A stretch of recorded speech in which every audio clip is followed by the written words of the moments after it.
Saudara DPR RI melalui Komisi 10 menyetujui naturalisasi pemain sepak bola Eliano Reinders dan juga Mercy Girls agar bisa memperkuat timnas Indonesia. Meski demikian, kritik soal strategi naturalisasi pemain untuk timnas masih mengemuka.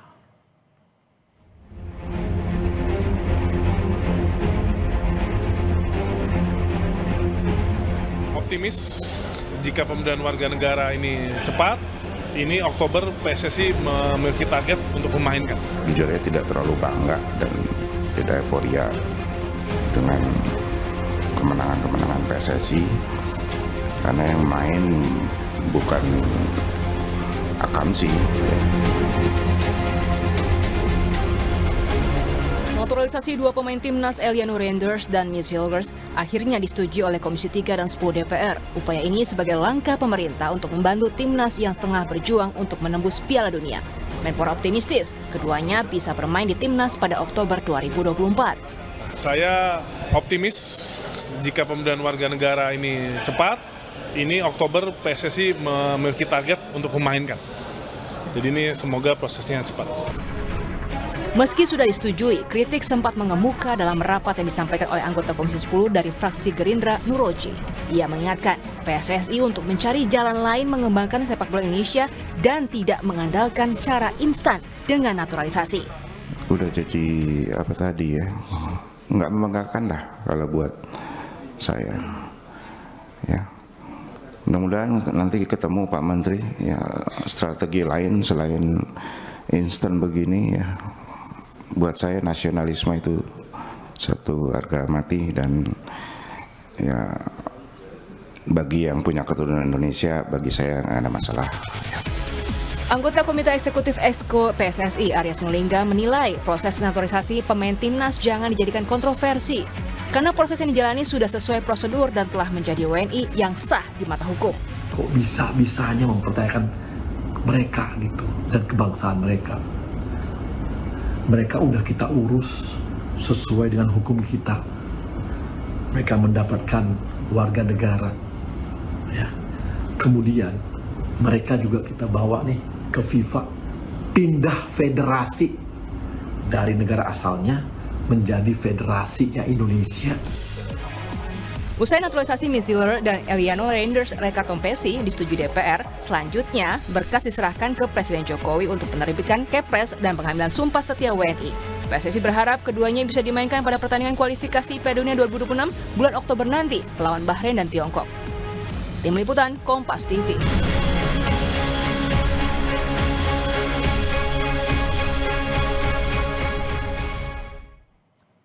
Naturalisasi pemain sepak bola agar bisa memperkuat timnas Indonesia ini akhirnya disetujui. Namun meski demikian, kritik soal strategi naturalisasi pemain timnas ini masih mengemuka, saudara. Kita perbincangkan dengan pengamat sepak bola M. Kusnaini atau akrab disapa Bungkus yang telah bergabung bersama kami di Kompas Malam. Selamat malam, Bungkus. Selamat malam. Ini masih menjadi sorotan nih, tapi kalau kita lihat kan sebenarnya banyak yang menilai naturalisasi pemain keturunan di timnas ini nyatanya ini bisa meningkatkan performa tim. Tapi kenapa masih saja menjadi pro dan kontra?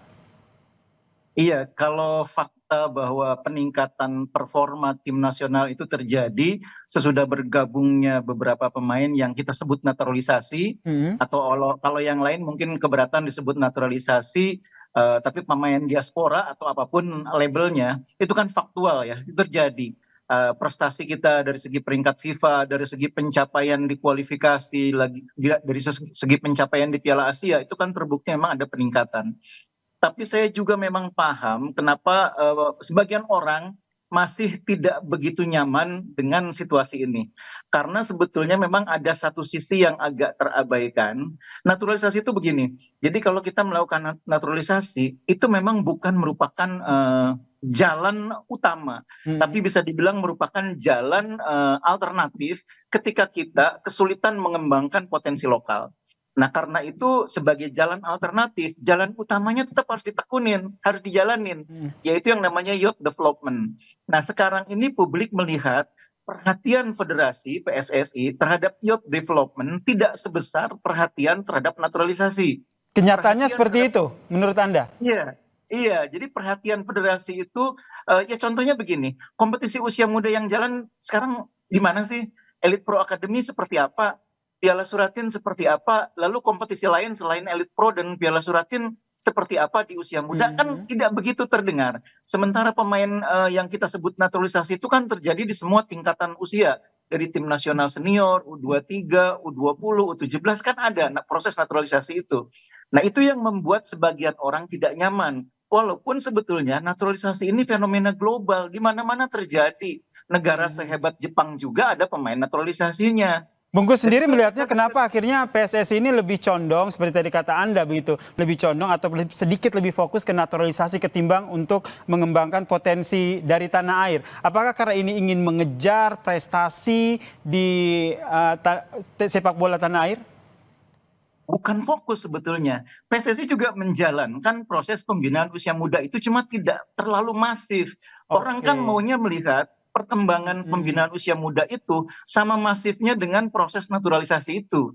Nah, itu yang saya pikir persepsi publik kemudian terbentuk seolah-olah PSSI hanya mikirin naturalisasi. Padahal sebetulnya pembinaan usia muda itu juga jalan, cuma memang tidak mendapat apa ya publikasi, tidak mendapatkan perhatian sebesar proses naturalisasi ini. Makanya saya dorong sebetulnya PSSI agar juga mengamplifikasi apa yang dilakukan dalam level pembinaan usia muda ini kepada publik. Komunikasikan apa yang sudah dilakukan, lalu rencana-rencananya apa. Karena memang pembinaan usia muda itu selama ini memang kesannya itu lebih Mhm. banyak dilakukan oleh masyarakat ketimbang oleh federasi. Atau Karena memang jangan-jangan pembinaan Bungkus ini memang fokusnya PSI adalah untuk mempublikasikan pengembangan timnas melalui pencapaian timnas melalui pemain naturalisasi. Bisa dikatakan kayak gitu nggak Bungkus? Jadi ada latar belakangnya juga. Jadi si Indonesia ini kan sekarang sedang dalam situasi transisi sesudah mengalami yang namanya hukuman dari FIFA. Kita Mhm. mencoba bangkit, kita mencoba keluar dari situasi itu, kita mencoba menjadi negara yang lebih baik tata kelolanya. Dan itu salah satu triggernya adalah pencapaian-pencapaian, prestasi-prestasi. Nah, prestasi-prestasi itu sekarang yang mendapatkan fokus dari federasi adalah prestasi Mhm. tim nasional di semua kelompok umur. Diharapkan pencapaian di tim nasional atau prestasi itu kemudian menumbuhkan semangat kita menjalani proses transformasi ini. Ingat bahwa yang namanya transformasi sepak bola Indonesia itu kan panjang prosesnya. Dan Mhm. kalau dalam bahasa lain kita bilang berdarah-darah gitu loh. Nah, proses yang panjang itu butuh hasil cepat, quick result. Nah, itu bisa dicapai melalui pencapaian tim nasional. Jadi sebetulnya pencapaian di tim nasional itu tujuannya untuk membuat semangat kita melakukan upaya perbaikan ini tetap hidup, tetap menyala gitu loh. Oke, Nah, jadi cuma ada memang dua jalur yang harus berjalan beriringan ya. Selain iya untuk mencapai betul. prestasi timnas yang saat ini tengah membara begitu, proses kaderisasi ataupun pencarian bibit-bibit ini juga tengah berproses begitu. Bungkus, tapi Iya, kalau kita lihat ini kan kritik ini salah satu datang dari anggota DPR Komisi 10 yang bilang bahwa naturalisasi ini sebenarnya tidak membanggakan tanah air, lebih bangga kalau yang main itu akamsi begitu anak kampung sendiri, sehingga meminta agar PSSI, Kemenpora ini mengatur strategi lain lah agar bangga begitu timnas Indonesia. Kita dengarkan dulu ya Bungkus ya pernyataan dari iya. anggota DPR Komisi 10 ini. Harus punya strategi lain ya. Saya jujur aja tidak terlalu bangga dan tidak euforia dengan kemenangan-kemenangan PSSI karena yang main bukan akamsi ya, anak kampung sendiri. Tanggapannya Bungkus? Jadi begini, mungkin Bapak anggota Dewan yang terhormat itu juga mungkin perlu memahami fenomena sepak bola, industri sepak bola modern saat ini. Hmm. Ketika Real Madrid juara Liga Champions, anak kampung Madridnya itu berapa orang? Ketika Persib juara Liga 1 kemarin, anak Bandungnya itu berapa orang? Itu fakta sepak bola modern. Itu tidak bisa dibantah. Ketika katakanlah Jerman bermain di Piala Dunia U17 kemarin dan menjadi juara, anak asli Jermannya itu berapa? Dan itu tidak pernah dipersoalkan. Semua orang Jerman tetap bangga Jerman juara. Semua orang Bandung dan sekitarnya tetap bangga Persib juara. Nggak peduli pemain yang namanya Rahmat Irianto tuh dari Surabaya, nggak peduli yang namanya David da Silva tuh orang Brasil, tapi yang dibawa adalah bendera Persib. Nah, sama dengan tim nasional. Mau yang main itu pemain yang lahir di Belanda, mau pemain itu yang lahir di mana, Tapi ketika main di lapangan itu kan lambang Garuda di dada. Itu yang tidak boleh lupa. Yang dikibarkan itu bendera merah putih. Kalau Bapak anggota Dewan yang terhormat tidak bangga, nggak apa-apa. Kalau saya tetap bangga. Oke, jadi menurut Anda nih ini adalah bukan strategi hanya di Indonesia, tapi strategi hampir di semua tanah air. Strategi awal dengan memainkan pemain-pemain naturalisasi, performa juga akan meningkat sembari meningkatkan kualitas pemain-pemain dari tanah air. Iya, itu poinnya. Jadi memang ini kritik ini juga harus menjadi cambuk bagi PSSI agar menyeimbangkan upaya untuk menaikkan level prestasi tim nasional itu dengan memasifkan pembinaan usia muda. Dan kalau perlu bukan sekedar masif, tapi juga publikasikan secara masif juga. Supaya masyarakat itu terbuka matanya. Yang dilakukan itu bukan hanya memperkuat tim nasional, tapi juga di grassroots itu juga dikejar, juga dijalanin. Itu yang publik mungkin nggak begitu tahu, karena komunikasi publik PSSI mungkin kurang bagus. Tapi mungkin harus diperjelas juga ya timeline-nya ya. Ini seberapa lama naturalisasi ini akan mendominasi. Karena kalau kita lihat sekarang ini kan jumlahnya sudah hampir seimbang begitu ya. Naturalisasi dan juga non-naturalisasi begitu. Ini kedepannya nih akan seperti apa yang harus dilakukan?